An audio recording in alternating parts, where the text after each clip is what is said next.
Are you looking for a sign to book that solo trip? Well, I'm here to tell you this is it. My name is Kaylin, and I would love to show you my first solo trip. I never thought I would do something like this, so I'm really excited that I was brave enough to get out there and do something in the world by myself without being scared of the boogeyman. As a woman, we always fear doing things at night or alone because you just never know, but I just wanted to go, so I did it. So let me show you.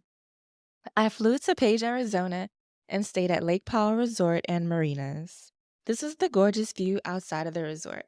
I got dressed and ready to explore the area. Early on Saturday morning, Antelope Canyon Tours drove me to hike the Upper Antelope Canyon.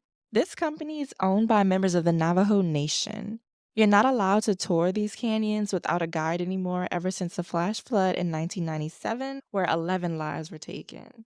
The Navajo Nation closed it off for 3 years and then made it available to the public again.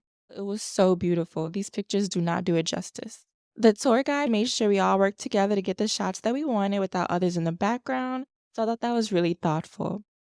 And this canyon sits at an elevation of 4,000 feet. This is where we exited the canyon. There were stairs built to lead us back to the vans, and it was a very steep incline. It was all worth it, though. So after that, I worked up an appetite, so I stopped at a Mexican restaurant called El Tapatio. The beans and rice were bussin', and my margarita was strong. But I would have loved more seasoning on my birria tacos. You can't win 'em all. Anywho, I headed to the Lower Antelope Canyon after lunch. I booked with Ken's Tours. It was a very slippery walk to the entrance of the canyon. One woman actually bust her behind, but they warned us to take our time. And to get down into the canyon, the steps were really steep, so they told us we weren't allowed to take pictures or it would have been dangerous. Anywho, we saw a raven, which was huge in person.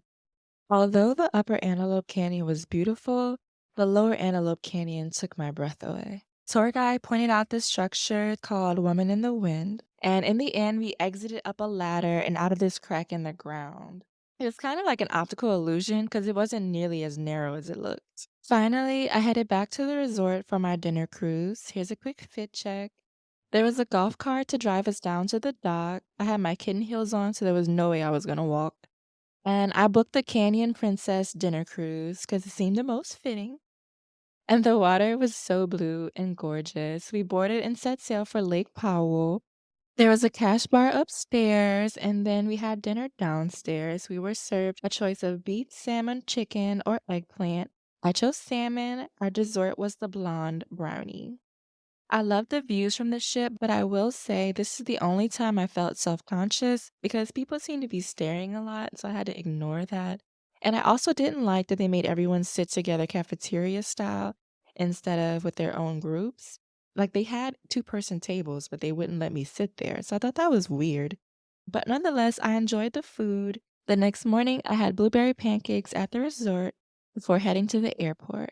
My flight was delayed because the stewardess had a medical emergency, but eventually we were able to take flight and I made it home safe and sound. Until next time, Paige. Ladies, just take this as inspiration and go. Plan that solo trip. Don't wait for anyone. Just go. You don't have to be afraid. Thank you for watching. Be sure to like and subscribe. You can find me on Instagram and TikTok at _HeyLovely. I have more trips planned, so stay tuned. I'm not scared of no boogeyman. Bye.